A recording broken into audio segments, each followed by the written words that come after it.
it's Amalia, and I'm here today with the Also Inspired collab for December 2024.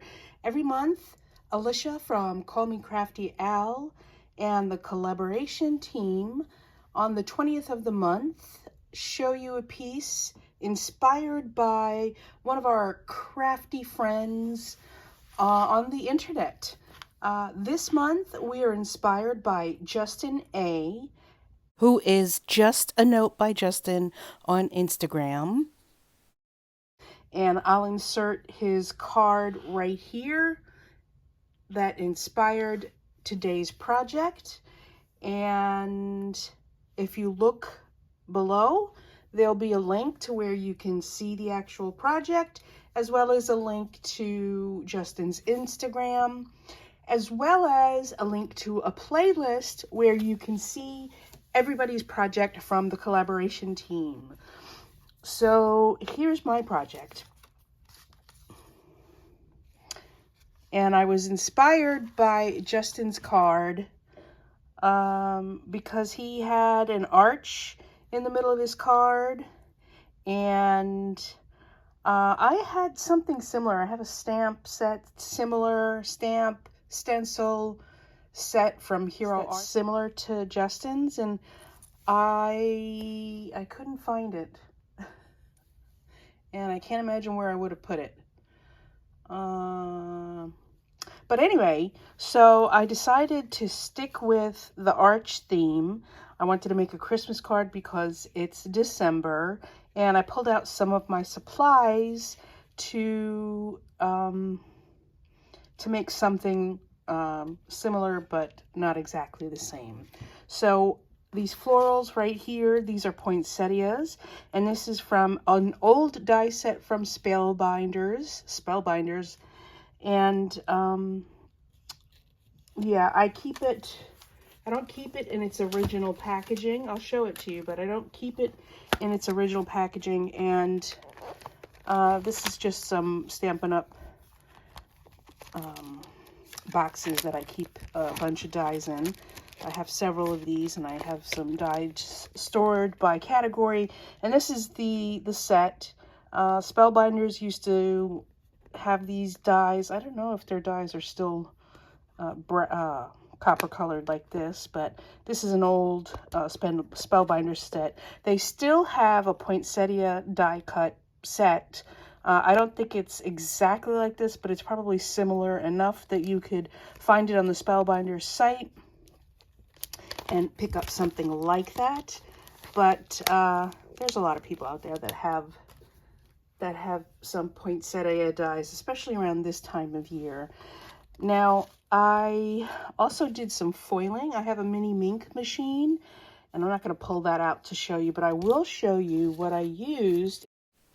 I've been playing with my foiling machine a lot lately, and did you know that you could foil on designer paper from Brutus Monroe? I got sent a bunch of Deco Foil Transfer sheets from Deco Foil and Brutus Monroe, and I've been playing with my foiling machine finally. So many of these sheets are beautiful on their own, but I foiled them with my foiling machine onto these painted holidays and painted flannels design paper from Brutus Monroe with these transfer foiling sheets, and I thought they came out beautiful. And I'm going to show you some samples now. This is what the pattern paper looks like after it's foiled. You can see this is what the original page looked like. It's a grunge look on its own, but now with the gold foiling, it just has that extra added, I don't know, that extra added zhuzh that I just love. These are the opposite sheets. This is what the normal sheet looks like, and this is what it looks like foiled. It doesn't foil everything. It just foiled some of the items in the background, and the items in the foreground are still highlighted. I just love the way it looks. It's like grungy, foily grunge. I don't know how to explain it, but it looks amazing.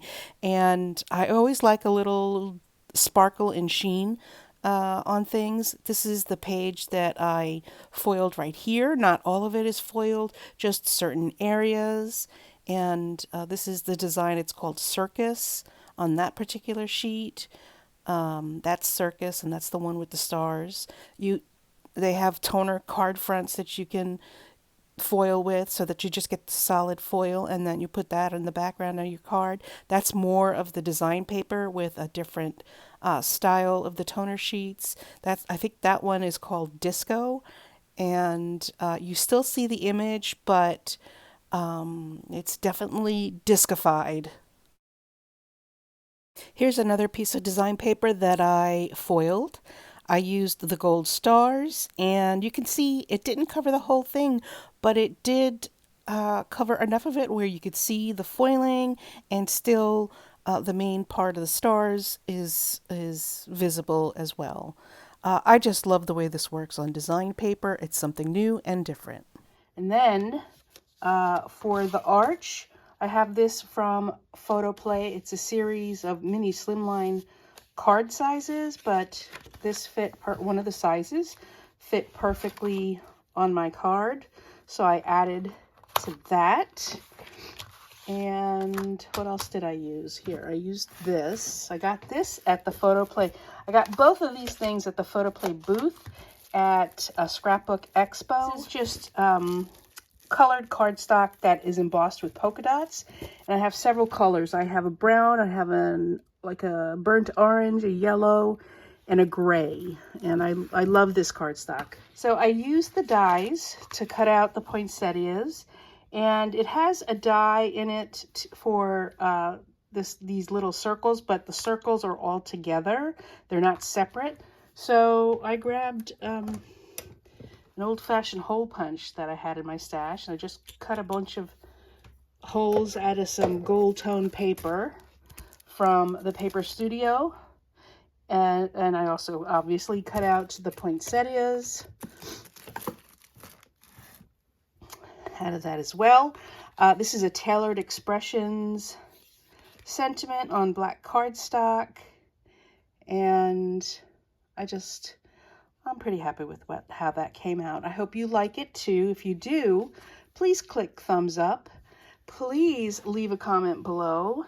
Definitely subscribe if you're not subscribed. And click the bell so that you get notifications. I appreciate you stopping by my channel, folks. And I hope to see you again in the new year. I hope you all have a wonderful holidays with your family, your friends, or whoever you choose to share them with. And I hope the new year brings you all lots of blessings, lots of prosperity and good health. And God bless you all, and thank you. Thank you so much for stopping by my channel today. Bye, everybody. Bye.